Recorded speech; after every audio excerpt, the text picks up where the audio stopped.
પ્રતિબંધિત ઓક્સિટોસિન ઇન્જેક્શનનો જથ્થો ઝડપાયો છે રાજકોટના ધોરાજીમાંથી ઝડપાયો ઓક્સિટોસિન ઇન્જેક્શનનો જથ્થો 2,85,000ના 1600થી વધુ ઇન્જેક્શન્સનો જથ્થો જપ્ત કરાયો છે।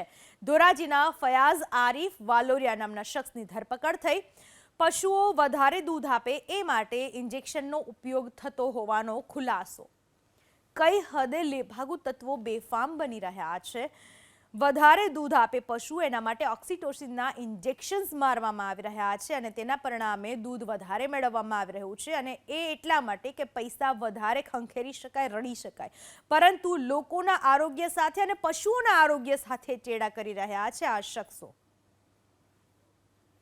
પ્રતિબંધિત ઓક્સિટોસિન ઇન્જેક્શનનો જથ્થો ઝડપાયો છે રાજકોટના ધોરાજીમાંથી ઝડપાયો ઓક્સિટોસિન ઇન્જેક્શનનો જથ્થો 2,85,000ના 1600થી વધુ ઇન્જેક્શન્સનો જથ્થો જપ્ત કરાયો છે।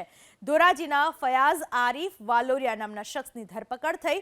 પશુઓ વધારે દૂધ આપે એ માટે ઇન્જેક્શનનો ઉપયોગ થતો હોવાનો ખુલાસો।